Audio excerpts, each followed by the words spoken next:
আচ্ছা আচ্ছা, তাই।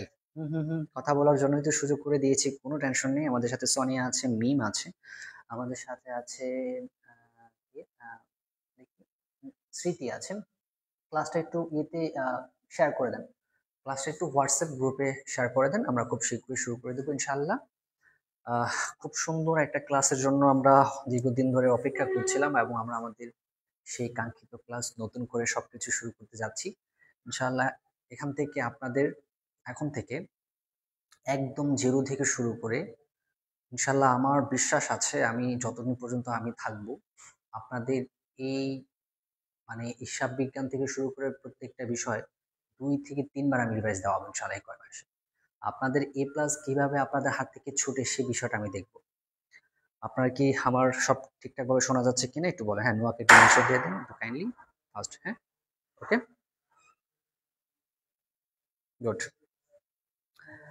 সবাই একটু খাতায় সুন্দর করে হেডলাইন দিই, জাবেদা আদ্যপান্ত। হ্যাঁ, জাবেদার আদ্যপান্ত, আমরা জাবেদার আদ্যপান্ত শেষ করে দেবো আজকে, ঠিক আছে? জাবেদা ইনশাআল্লাহ। আজকের ক্লাসের পর থেকে আপনাদের অ্যাডমিশনেও আপনাদের এই নোটটা কাজে লাগবে। তো এখান থেকে যা যা দিব এর বাইরে জাবেদা থেকে কোনো প্রশ্ন হবেই না। যে গত পরশুদিন কুমিল্লা বোর্ডে জাবেদা থেকে কমসে কম 5টা এমসিকিউ আসছে। কয়টা আসছে? 5টা এমসিকিউ আসছে, আমি অ্যানালিসিস করে দেখলাম। সো এমন ভাবে আপনাদের বিষয়টা করবো। আমাদের সাথে মারুফা চলে আসছে, ওয়ালাইকুম আসসালাম রহমতুল্লাহ। সবাইকে দেখে সত্যি আমি অনেক মুগ্ধ, অনেক ভালো লাগছে। আপনারা চেষ্টা করবেন সবাই সবসময় লাইভে থাকার জন্য, ওকে? আচ্ছা, আমি তাহলে ক্লাস শুরু করে দিই। আপনারা সবাইকে খাতা নিয়ে রেডি হয়েছেন? রেডি হইলে লেখেন রেডি স্যার। খাতা কলম নিয়ে রেডি কিনা? খাতা কলম নিয়ে রেডি কিনা একটু কাইন্ডলি আমাকে জানান। আমি খুব শীঘ্রই শুরু করে দিব ইনশাআল্লাহ। গরম পড়তেছে প্রচুর, ঘামে একদম শেষ হয়ে গেলাম, সবকিছু সেট আপ করলাম, ওকে? আর মাইক্রোফোনটাও নতুন কিনলাম, এই যে মাইক্রোফোনের বক্স, এই হলো মাইক্রোফোনের বক্স। মানে এটা যদি চার্জ শেষ হয়ে যায় অটোমেটিক্যালি আরেকটা মাইক্রোফোন আপনাদের জন্য রেডি। এই যে দেখতে পাচ্ছেন, এই যে একটা অটোমেটিক্যালি রেডি, এটা অটোমেটিক্যালি চার্জ হচ্ছে ব্যাটারি থেকে। আর এটা এখন অলরেডি ইউজ করছি। এটার শেষ হয়ে গেলে আবার এটা অটোমেটিক্যালি অন হয়ে যাবে। সো আপনাদের আর স্পিকার নিয়ে কোনো ঝামেলা হবে না। অনেক দামি স্পিকার আপনাদের জন্য কিনে নিয়ে আসছি। So no tension. Ready ready ready ready sir. Okay okay, ঠিক আছে। আচ্ছা, ঠিক আছে স্যার, ওকে শুরু করি আমি। হ্যাঁ, তো প্রথমত যে এমসিকিউটা আসছে সেই এমসিকিউটা এখান থেকে আসছে যে জাবেদার ইংরেজি কি? আমরা সবাই জানি জাবেদার ইংরেজি হচ্ছে জার্নাল। কি না? জার্নাল। জাবেদার ইংরেজি কি? জার্নাল। এই জার্নাল শব্দটি এসেছে কোথা থেকে জানেন? এই জার্নাল শব্দটি এসেছে ফরাসি থেকে। এটা দিয়ে কুমিল্লা বোর্ডে এমসিকিউ আসছে যে জার্নাল শব্দটি কোন ভাষা থেকে এসে, কোন শব্দ থেকে এসেছে? ফরাসি শব্দ থেকে এসেছে, ওকে? তাহলে জাবেদা শব্দের ইংরেজি হচ্ছে জার্নাল। এই জার্নাল শব্দটি কোথা থেকে উদ্ভব হয়েছে? ফরাসি শব্দ থেকে উদ্ভব হয়েছে, ওকে? ঠিক আছে। তারপর আমরা এই জাবেদাকে আরেকটা বিষয় বলতে পারি। জাবেদাকে কি বলা যায়?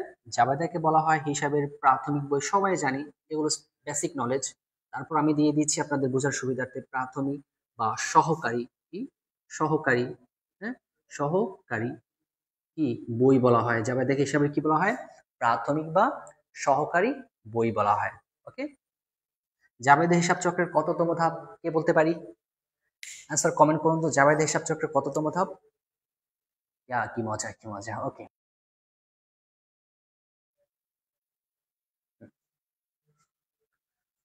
বলুন। আসসালামু আলাইকুম আঙ্কেল। বলুন তো সবাই, জাবেদ হিসাব চক্রের কততম ধাপ? মারুফা ভুল করছে প্রথমেই।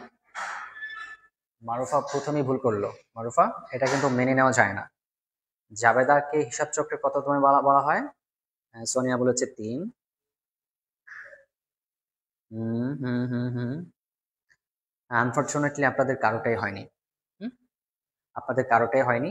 জাবেদ হিসাব চক্রের দ্বিতীয়তম ধাপ। কততম ধাপ? আপনারা যে তৃতীয়তম ধাপ দিয়েছেন সেটা হচ্ছে কি নবম দশম শ্রেণীর ইয়ে অনুযায়ী।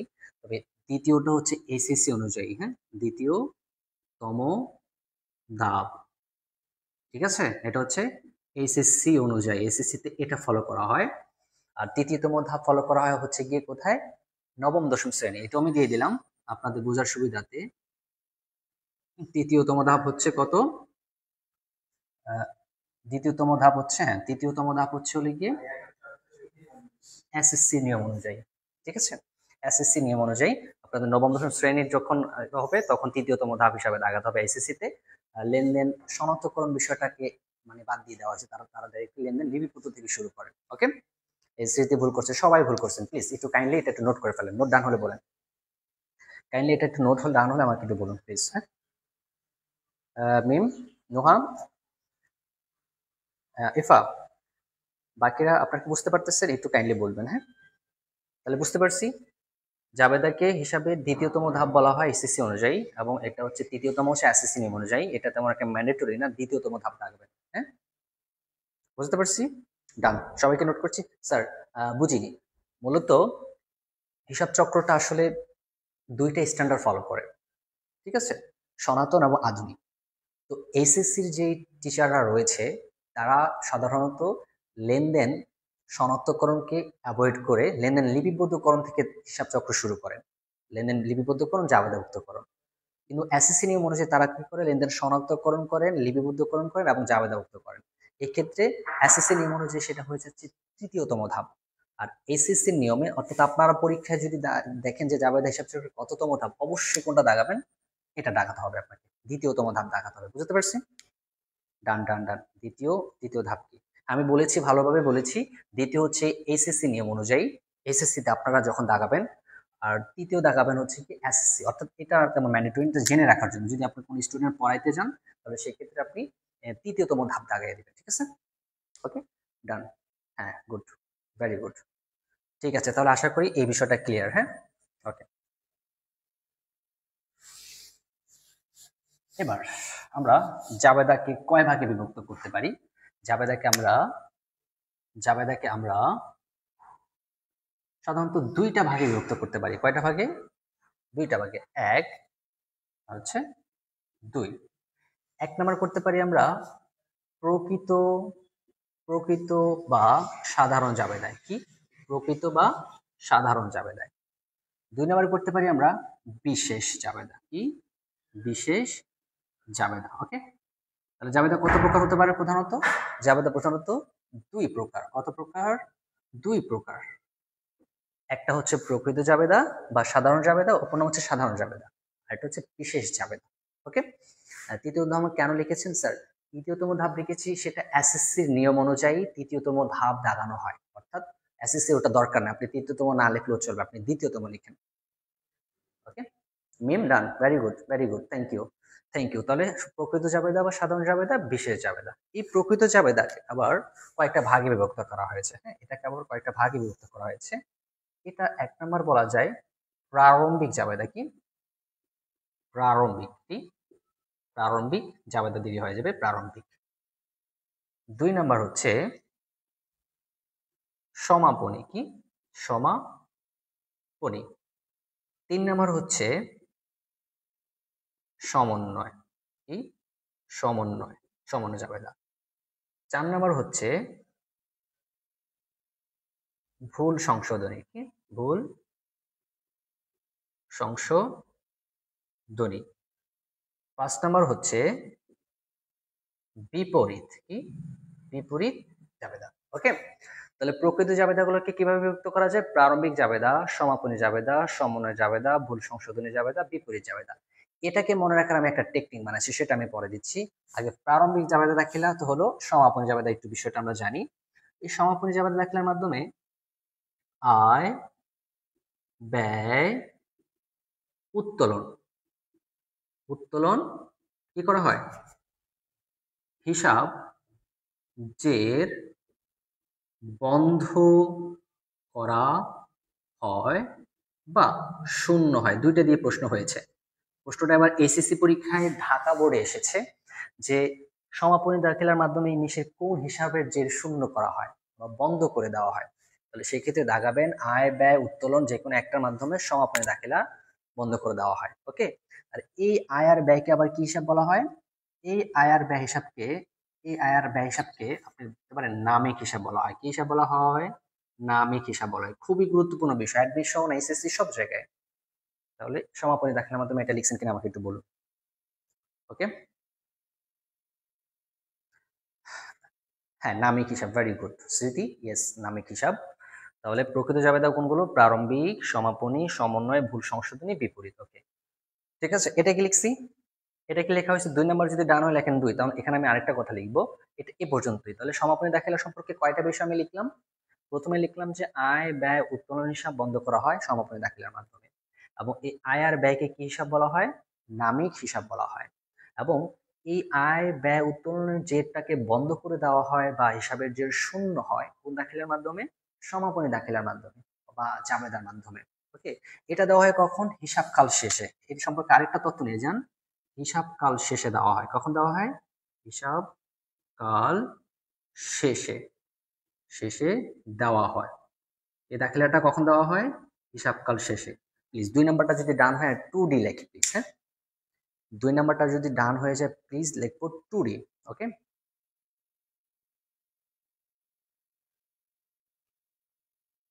2D লিখবো। হ্যাঁ, 2 নম্বর সম্পর্কে সব ক্লিয়ার তো? দেখা বোঝা যাচ্ছে সবকিছু? বলবেন।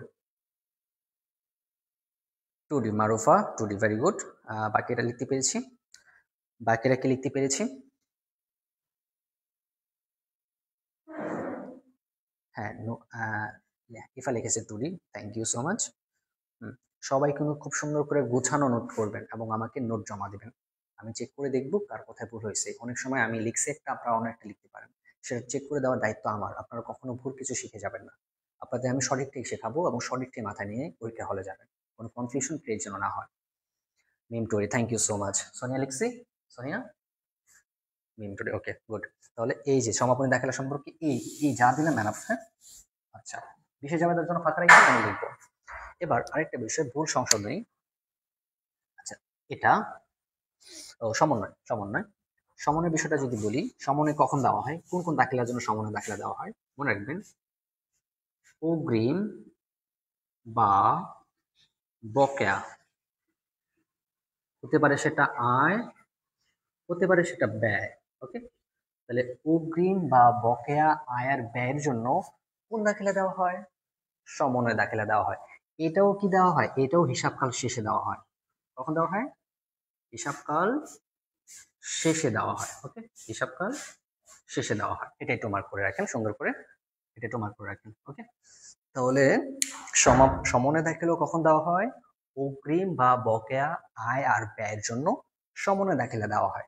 এবং এটি দেওয়া হয় কখন? এটি দেওয়া হয় হিসাবকালের শেষে, একটা নির্দিষ্ট হিসাবকালের শেষে। ওকে, ওকে, ঠিক আছে। তাহলে 3 নাম্বার যদি হয় 3D লিখি প্লিজ।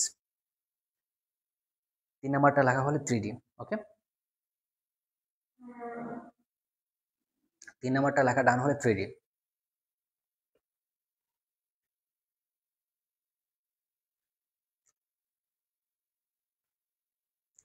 3 নাম্বারটা লেখা হলে 3D লিখবো। ওকে, মিয়ে Marufa 3D। Okay good, fast fast, এই তো, থ্যাংক ইউ, থ্যাংক ইউ। আপনারা যত ফাস্ট করবেন আমি তত ফাস্ট আগাতে পারবো, এখানে কোনো প্রবলেম নেই তো? ক্লিয়ার? হ্যাঁ, ওকে, ঠিক আছে, এটাও গেল। এবার আমরা যাবো ভুল সংশোধনী। ভুল সংশোধনী সম্পর্কে একটা জিনিসই গুরুত্বপূর্ণ, সেটা অ্যাডমিশনে আসে। এটাকে বলা হয় পরিত্যাজ্য হিসাবে, হিসাবে পরিত্যাজ্য ধাপ বলা হয় কোনটাকে? হিসাবে পরিত্যাজ্য, পরিত্যাজ্য কি বলা হয়? হিসাবের পরিত্যাজ্য ধাপ বলা হয়, হিসাবের পরিত্যাজ্য ধাপ। তাহলে ভুল সংশোধনী দাখিলাকে কি বলা হয়? হিসাবের পরিত্যাজ্য ধাপ বলা হয়। আর বিপরীত দাখিলা কখন দেওয়া হয়? বিপরীত দাখিলা দেওয়া হয় পরবর্তী হিসাবকালের শুরুতে। পরবর্তী একটা নির্দিষ্ট হিসাবকাল শেষে যখন সমন্বয় দাখিলা দেওয়ার পর ওই হিসাবটা আপনি ক্লোজ করে দিবেন, সেটাকে উল্টো করে দিলেই বিপরীত দাখিলা পাওয়া যায়।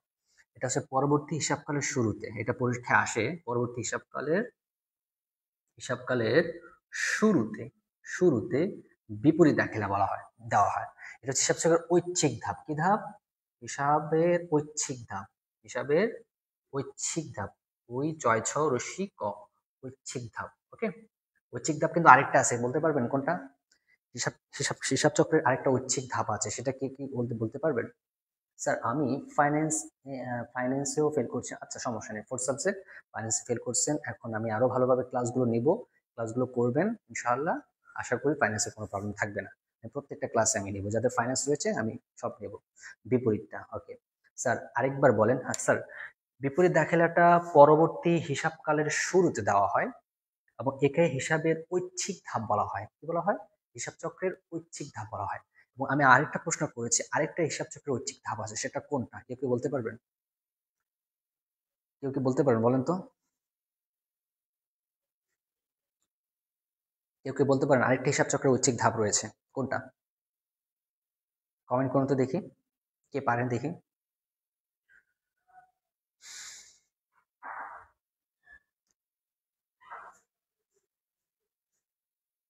এই তো স্মৃতি অ্যান্সার করছে কার্যপত্র। Thank you so much.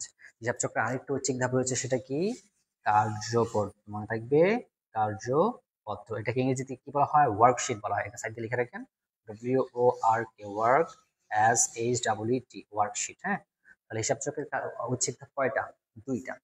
একটা হচ্ছে বিপরীত দাখিলা, আর একটা হচ্ছে কার্যপত্র। কার্যপত্রকে ইংরেজিতে কি বলা হয়? ওয়ার্কশিট বলা হয়। হ্যাঁ হ্যাঁ, কার্যপত্র, ভেরি গুড। কার্যপত্র, মারুফা কার্যপত্র বলেছে।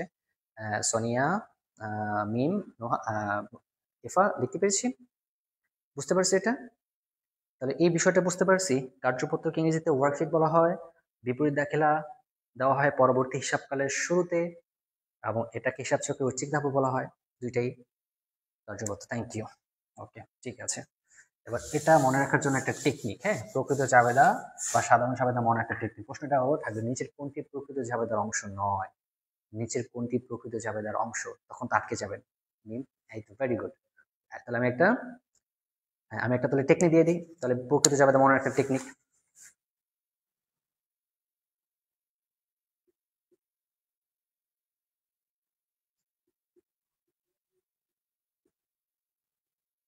ভুল করে বিপরীত দাখিলা দিল। ওকে, এটা কি? এটা হচ্ছে প্রকৃত বা সাধারণ জাবেদা মনে রাখার উপায়। বলতে আমি বুঝাইছি প্রারম্ভিককে।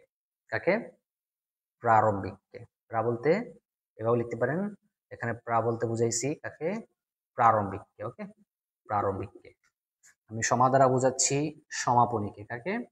সমাপনী জাবেদা দাখিলাকে। হ্যাঁ, তারপর ভুল দ্বারা বুঝাচ্ছি ভুল সংশোধনী।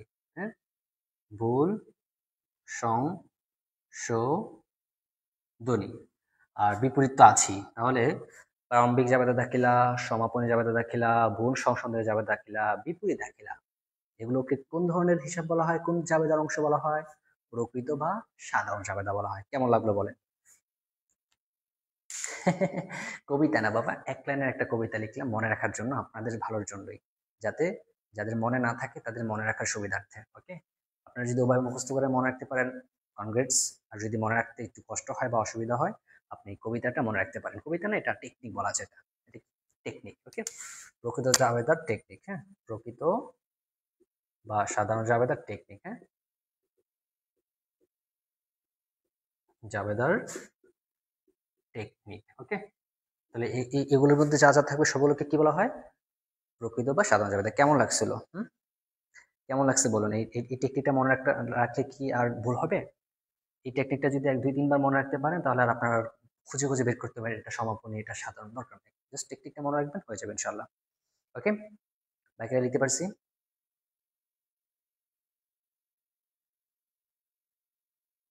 স্যার, সবই তো মুখস্থ করা কষ্ট। হ্যাঁ, সব মুখস্থ করা কষ্ট না বাবা। বারবার প্র্যাকটিস, বারবার লেখা, বারবার পড়া, অটোমেটিকলি আপনার মাথা ক্যাচ করে ফেলবে। মুখস্থ করার প্রয়োজন নাই, আমি মুখস্থ করতে বলিও না, এটা মনে রাখলেই হবে। ওকে, ওকে, ঠিক আছে। বেশি বেশি প্র্যাকটিস করতে হবে, প্রতিদিনের পড়া প্রতিদিন কমপ্লিট করে ফেলতে হবে, তাহলে আর ঝামেলা হবে না। পড়া যত জমিয়ে রাখবেন তত বিপদে পড়বেন। সবাইকে লিখছে এটা? সবাইকে লিখছে এটা? Thank you Marufa. Okay, Mim, Sonia, তারপর হচ্ছে ইফা, লিখতে পেরেছি, টেকনিকটা লিখতে পারছি। ওকে, আচ্ছা, তাহলে আশা করি লিখতে পারছেন। না লিখতে পারলে আমাকে বলবেন। হ্যাঁ, এবার আমরা বিশেষ জাবেদা চলে যাই। বিশেষ জাবেদা এই পাশে লিখেছিলাম। তাহলে এগুলোকে বলা হয় প্রকৃত বা সাধারণ জাবেদা। এবার বিশেষ জাবেদা কোনগুলো? বিশেষ জাবেদা সাইডে লিখবেন এবার। হ্যাঁ, 1 নাম্বার, ক্রয় জাবেদা। এই ক্রয় জাবেদাকে আবার অন্য নামে বলা হয়। কি নামে বলা হয় জানেন? কেউ কি পারেন? ক্রয় বই বলা হয়। কি বলা হয়? ক্রয় বই। তাহলে ক্রয় জাবেদাকে কি বলা হয়? ক্রয় বইও বলা হয়। ওকে, এই ক্রয় জাবেদা সম্পর্কে যদি আমি বলি, এটা হচ্ছে ধারে ধারে মোট ক্রয়। তাহলে ধারে মোট ক্রয়ের জন্য কোন জাবেদা প্রস্তুত করা হয়? ক্রয় জাবেদা প্রস্তুত করা হয়। ক্লিয়ার? 2 নাম্বার, বিক্রয় জাবেদা। ঠিক একইভাবে বিক্রয় জাবেদাকে কি বলা হয় অন্য নামে? বিক্রয় বহি বলা হয়। কি বলা হয়? তাহলে এটার ক্ষেত্রে কি ধারে ধারে মোট বিক্রয়, ধারে মোট বিক্রয়ের জন্য কোন জাবেদা প্রস্তুত করা হয়? বিক্রয় জাবেদা প্রস্তুত করা হয়। ওকে, বুঝতে পারছি? এই দুইটার সমন্বয়, ধারে ক্রয় বিক্রয়ের সমন্বয় আবার কি প্রস্তুত করা হয়? চালান। ওকে, ধারে ক্রয় বিক্রয় আমি পরে দিচ্ছি, আগে এটা একটু করুন। ক্রয় জাবেদা, হ্যাঁ, ধারে ক্রয়। ভেরি গুড মারুফা, হয়েছে আপনারটা। সোনিয়া লিখছে, মিম লিখছে, থ্যাংক ইউ সো মাচ। ওকে, তাহলে ক্রয় জাবেদা, ধারে ক্রয় বা ধারে, এটা একটু ইউনিক নাম মনে হতে পারে আপনাদের কাছে, এটা দিয়ে প্রশ্ন হয়। মোস্ট ইম্পর্টেন্ট, বিক্রয় বই দেওয়া হয়, এগুলো সবাই জানেন, 19 করছেন, তবে এটা অনেকে জানেন, এটা জানেন না, আমি দিয়ে দিলাম, একসাথে দিয়ে দিলাম যদি সুবিধা হয়। ওকে, 3 নাম্বার, ক্রয় ফেরত জাবেদা। হ্যাঁ, তাহলে ক্রয় ফেরত জাবেদা এটা কখন প্রস্তুত করা হয়? ক্রয় ফেরত জাবেদার মাধ্যমে ডেবিট নোট প্রস্তুত করা হয়। কোন note? Debit note. Debit note. Okay, আর 4 নাম্বার, বিক্রয় ফেরতের জন্য, বিক্রয় ফেরত জাবেদার জন্য ক্রেডিট নোট প্রস্তুত করা হয়। কোন নোট? ক্রেডিট নোট প্রস্তুত করা হয়, মনে থাকবে? ঠিক আছে, এগুলো কোন জাবেদা? এগুলো কিন্তু বিশেষ জাবেদা। ক্রয় জাবেদা, বিক্রয় জাবেদা, ক্রয় ফেরত জাবেদা, বিক্রয় ফেরত, যেগুলোকে বলা হয় বিশেষ জাবেদা।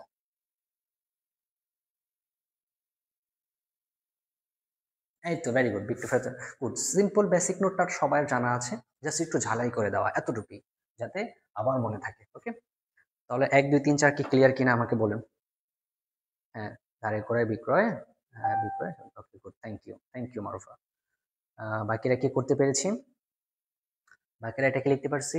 তাহলে ক্রয় জাবেদা এর অপর নাম হচ্ছে ক্রয় বই, এটা হচ্ছে ধারে মোট ক্রয়ের পরিমাণ জানা যায়। বিক্রয় জাবেদার অপর নাম হচ্ছে বিক্রয় বহি, এটার মাধ্যমে ধারে মোট বিক্রয়ের পরিমাণ জানা যায়। অন্যদিক দিয়ে ক্রয় ফেরতের জন্য ডেবিট নোট প্রস্তুত করা হয়, বিক্রয় ফেরতের জন্য ক্রেডিট নোট প্রস্তুত করা হয়। ওকে, ক্লিয়ার, থ্যাংক ইউ। তারপর আছে 4 নাম্বার, নগদ প্রাপ্তি। 5 নাম্বার, নগদ প্রধান। ঠিক আছে, তাহলে এগুলো হচ্ছে কোন জাবেদার অংশ? এগুলো হচ্ছে বিশেষ জাবেদার অংশ। প্রশ্ন থাকবে নিচের কোনটি বিশেষ জাবেদা অন্তর্ভুক্ত, তখন এই 5টা থেকে যে কোনো একটা আসবে। ঠিক আছে, ji sir, thank you. Ji sir, clear. Okay, very good, very good, excellent performance, সবার ভালো লাগছে খুব। সবাই সুন্দরভাবে মনোযোগ দিয়ে ক্লাসটা করবেন এবং নোটগুলো করবেন, না বুঝলে অবশ্যই জিজ্ঞেস করবেন। ওকে, গেল। এবার আমরা প্রামাণ্য দলিল নিয়ে আলোচনা করবো। কি? প্রামাণ্য দলিল। হ্যাঁ, তো দলিল, প্রামাণ্য দলিল, লেনদেনের প্রামাণ্য কিছু দলিল থাকে, সেগুলোর মধ্যে 1 নাম্বার হচ্ছে চালান। কি? চালান। ওকে, 2 নাম্বার হচ্ছে ক্যাশ মেমো। কি? Cash memo. মনে রাখবেন, এই চালানটা রাখে ধারে ক্রয় বিক্রয়ের ক্ষেত্রে।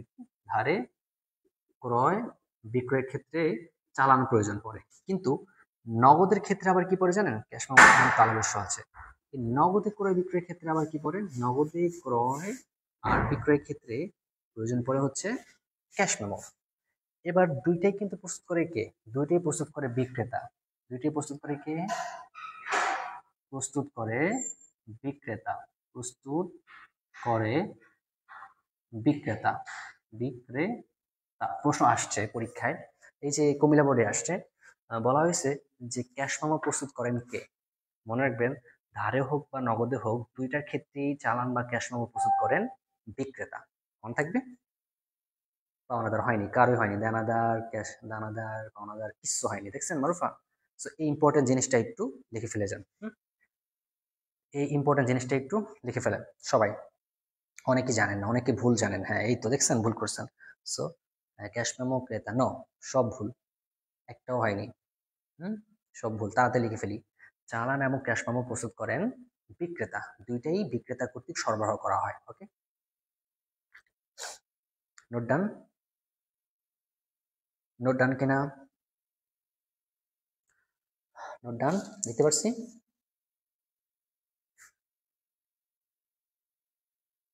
ওকে, গুড।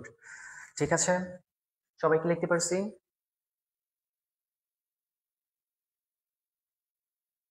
Okay, thank you. তাহলে চালান এবং ক্যাশ মেমোর ভিতরে যে কনফিউশনটা ছিল সেটা গেল। ওকে, এবার ডেবিট ভাউচার। বলেন তো ডেবিট ভাউচার কখন প্রস্তুত করা হয়? কে বলতে পারবেন? ডেবিট ভাউচার কখন প্রস্তুত করা হয়? আরেকটা আছে ক্রেডিট ভাউচার। এই দুইটা কখন প্রস্তুত করা হয় কে বলতে পারবেন দেখি? কমেন্ট করুন তো, কমেন্টে উত্তর করুন তো। ডেবিট ভাউচার এবং ক্রেডিট ভাউচার কখন প্রস্তুত করা হয়? স্যার, আমি কি জিজ্ঞেস করলাম? কি জিজ্ঞেস করেছেন বলেন? আপনি কিছু জিজ্ঞেস করছেন? হ্যাঁ, মিম ওয়া নাম। দেখি কি জিজ্ঞেস করছে কেন? না, আপনি কিছু জিজ্ঞেস করেনি, আপনার কোনো কমেন্ট আসেনি এখনো। স্যার স্যার এগুলো কি বিশেষ জাবেদা? Absolutely right. হ্যাঁ, বিশেষ জাবেদা। যে প্রথম যে পাঁচটা দিলাম এটাকে বলে বিশেষ জাবেদা, রাইট? ইয়েস। হ্যাঁ, যে পাঁচটা পরে দিলাম, ক্রয় জাবেদা, বিক্রয় জাবেদা, ক্রয় ফেরত জাবেদা, বিক্রয় ফেরত জাবেদা, নগদ প্রাপ্তি, নগদ প্রদান, ছয়টা। এই ছয়টাকে বলা হয় বিশেষ জাবেদা। আর যে প্রাসমা যেটা দিলাম একটা টেকনিক, ওই টেকনিকটা হচ্ছে সাধারণ বা প্রকৃত জাবেদা। ওকে, ঠিক আছে, আশা করি অ্যান্সার পেয়েছেন। ঠিক আছে, ওকে, বাইরে লিখছি। আচ্ছা, এটা একটু কমেন্ট করুন তো, ডেবিট ভাউচার এবং ক্রেডিট ভাউচার কখন প্রস্তুত করা হয় বা কি জন্য প্রস্তুত করা হয়? Anyone? Anyone? Anyone answer this questions? আচ্ছা, সমস্যা নেই, না পড়লে অসুবিধা নেই। মনে রাখবেন, ডেবিট ভাউচার করা হবে সকল খরচের জন্য, হ্যাঁ, সকল খরচের জন্য। আর ক্রেডিট ভাউচার প্রসেস করা হবে সকল আয়ের জন্য, সকল আয়ের জন্য, মনে থাকবে। আর কি ভুল হবে? তাহলে সকল খরচের জন্য, সে মনে নেই, ওকে, নো প্রবলেম নেই। স্যার, ডেবিট ক্রেডিট ক্রেতা প্রস্তুত করে? না না স্যার, ডেবিট ক্রেডিট না, আমি বলে দিয়েছি চালান এবং ক্যাশ মেমো। চালান এবং ক্যাশ মেমো হচ্ছে গিয়ে, আচ্ছা ওটা বলতেছেন, হ্যাঁ। আচ্ছা, সেটা একটু ভালো একটা কথা বলেছেন যে ডেবিট কি জানো, ডেবিট নোট, হ্যাঁ, ডেবিট নোট প্রস্তুত করেন। সুন্দর একটা কথা বলছেন, লিখে দিলাম। ডেবিট নোট প্রস্তুত করেন ক্রেতা, আর ক্রেডিট নোট প্রস্তুত করেন কে? ক্রেডিট নোট প্রস্তুত করেন বিক্রেতা, বিক্রেতা। ওকে, এই খুবই গুরুত্বপূর্ণ একটা এখানে স্ট্রাকচার দিয়ে রাখতে পারেন, পরীক্ষা আসার মতন উপযোগী। যে ডেবিট নোট প্রস্তুত করেন কে? ক্রেডিট নোট প্রস্তুত করেন কে? তাহলে ডেবিট ভাউচার সকল খরচের জন্য, ক্রেডিট ভাউচার সকল আয়ের জন্য। ডেবিট নোট প্রস্তুত করেন ক্রেতা আর ক্রেডিট নোট প্রস্তুত করেন বিক্রেতা। খুব ইন্টারেস্টিং একটা পয়েন্ট ধরেছেন, থ্যাংক ইউ। মনে পড়ে না কেন? আরে, সেটাই তো, জানা জিনিস মনে পড়ছে না, সেটাই। Practice makes a man perfect. If you practice more and more, you will be able to perform, able to answer these questions easily, okay, in exam hall.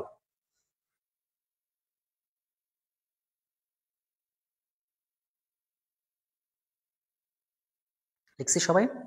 তাহলে এই স্লাইড ক্লিয়ার? কারো কোনো কোশ্চেন আছে এখানে? কারো কোনো কোশ্চেন আছে? হুম, কারো কোনো প্রশ্ন আছে? এটা কি বুঝতে পারছি? মুছে দেব? স্যার, স্যারের ইংলিশ শুনে মাথা ঘুরে পড়ে গেলাম। মাথা ঘুরে পড়ে গেলে তো বিপদ, মাথা ঘুরে পড়ে যাওয়া যাবে না। মাথা ঠিক রাখতে হবে। মাথা মাথা ঠিক না থাকলে পাগল হয়ে যাবেন, পরে আমাকেও পাগল বানাবেন। ঠিক আছে, দৌড়াদৌড়ি হবে। Done done, Mim done, thank you, thank you, thank you, Marufa done. Okay, আর কারা? Sonia, okay, absolutely very good, thank you so much. আচ্ছা, এবার আমরা এই যে হিসাব বিজ্ঞানে যে হলো না, একটা জিনিস আছে দু তরফা দাখিলা বলতে, তাই না? দু তরফা দাখিলা, এটা নিয়ে অনেকের কনফিউশন ক্রিয়েট হয়, অনেক প্রশ্ন হয়, অনেক দিতে পারে না। দাখিলা পদ্ধতি, এটা আবিষ্কারক কিন্তু সবাই জানেন, লুকা বেড়া, হ্যাঁ, লুকা লুকা প্যাসিওলি, প্যাসিওলি। এটা আবিষ্কার লুকা প্যাসোয়ালি, এবং এটা আবিষ্কার করছেন কত 1494 সালে। কোথায়? ইতালির ভ্যানিসে। ইতালির ভ্যানিস শহরে। কোথায়? ভ্যানিস শহরে। ওকে, ঠিক আছে। লুকা প্যাসোলি দ্রুত বা দাখিলা পদ্ধতির আবিষ্কারক। এটা আবিষ্কার হয়েছে 1494 সালে ইতালি ভেনিস শহরে। এটাকে ইংরেজিতে কি বলা হয় জানেন? এটাকে ইংরেজিতে বলা হয় double entry systems. Double entry double entry system, SYSTEMS systems. Double entry systems ইংরেজিতে বলা হয় ডাবল এন্ট্রি সিস্টেম, বাংলাতে বলা হয় দ্রুত বা দাখিলা পদ্ধতি। এই দ্রুত বা দাখিলা পদ্ধতি দ্বারা বোঝাচ্ছে যে দুইটি হিসাবের পক্ষ থাকবে। হ্যাঁ, পক্ষ থাকবে। হিসাবের দুইটি পক্ষকে কি বলা হয়? দ্রুতরপা দাখিলা পদ্ধতি। ওকে, ভেরি গুড। এই তো ইতালির ভ্যানিস শহরে 1494 সালে লুকা। কার নেট প্রমাণ করতেছে? হ্যাঁ, সোনিয়া, কোনটাতে আপনার বেজে গেছে আমাকে একটু কাইন্ডলি বলুন। কোন লাইনটাতে আপনার বেজে গেছে আমাকে একটু বলুন যে স্যার এই লাইন পর্যন্ত আমি ছিলাম, তারপর আমি পাইনি। আমাকে একটু বলুন, তাহলে আমি আবার সুন্দর করে আপনাকে ইয়ে করে দিচ্ছি। ওকে, আমি আবার সুন্দর করে আপনাকে দিচ্ছি। ওকে, আর এই স্লাইডটা মাত্র শুরু করলাম। আর এই দ্রুত বা দাখিলা পদ্ধতি হচ্ছে একটি বিজ্ঞানসম্মত পদ্ধতি। কি? বিজ্ঞানসম্মত ও পূর্ণাঙ্গ পদ্ধতি। বিজ্ঞানসম্মত পূর্ণাঙ্গ পদ্ধতি। ওকে, এর মাধ্যমে প্রতিষ্ঠানের আর্থিক ফলাফল, প্রতিষ্ঠানের সঠিক আর্থিক ফলাফল জানা যায়। এই দুইটা ইনফরমেশন মাথায় রাখেন, আপনাদের জন্য এমসিকিউ খুবই খুবই খুবই খুব ইজিলি আপনাদের জন্য হয়ে যাবে ইনশাআল্লাহ। এমসিকিউ বোঝার জন্য আর কোনো ঝামেলা হবে না। শেখ হাসিনা যাওয়ার পর থেকে শুধু নেট সমস্যা থাকে। হ্যাঁ, শেখ হাসিনা থাকা অবস্থা তো নেট একদম আটকে দিয়েছিল, তাই না? ওকে, তাহলে এটা কি জানা হয়েছে কিনা আমাকে বলুন, লেখা শেষ হলে আমাকে বলবেন। হ্যাঁ, যতক্ষণ পর্যন্ত আপনারা না লিখবেন ততক্ষণ পর্যন্ত আমি সামনে আগাবো না। আপনাদের লেখা শেষ হবে আমাকে বলবেন, আপনাদের মতামত নিয়ে আমি সামনে আগাবো ইনশাআল্লাহ। দাখিলা পদ্ধতি হচ্ছে লুকা প্যাসোয়ালি, এটাকে ইংরেজিতে বলে ডাবল এন্ট্রি সিস্টেম, যেটা আবিষ্কার হয়েছে 1494 সালে। এবং ডাবল এন্ট্রি সিস্টেম এই দাখিলা পদ্ধতি বলতে দুইটা হিসাবের পক্ষ থাকবে, এবং এটা হচ্ছে একটা বিজ্ঞানসম্মত পূর্ণাঙ্গ। হ্যাঁ, পূর্ণাঙ্গ হবে, এটা পূর্ণাঙ্গ বানানো হয়নি, পূর্ণাঙ্গ। ওকে, পূর্ণাঙ্গ পদ্ধতি, এবং প্রতিষ্ঠানের সঠিক আর্থিক ফলাফল জানা যায় এই দ্রুত দাখিলা পদ্ধতির মাধ্যমে। কারণ আরেকটা পলক আসছে একটা পলক আসছে। ওকে, ঠিক আছে, সবাইকে লিখতে পেরেছি না? সবাইকে লিখতে পারছি? ওকে, লেখা হলে আমাকে বলবেন। হ্যাঁ, মিম, ইফা, সোনিয়া। আপনার সমস্যাটা বললেন না। আপনার নেট কি এখন ঠিক হয়েছে? একটু বলুন। বাকিরা লিখতে পারছি? হ্যাঁ, ইফা ডান, থ্যাংক ইউ সো মাচ। তারপর বাকিরা একটু বলো, কুইক বলো।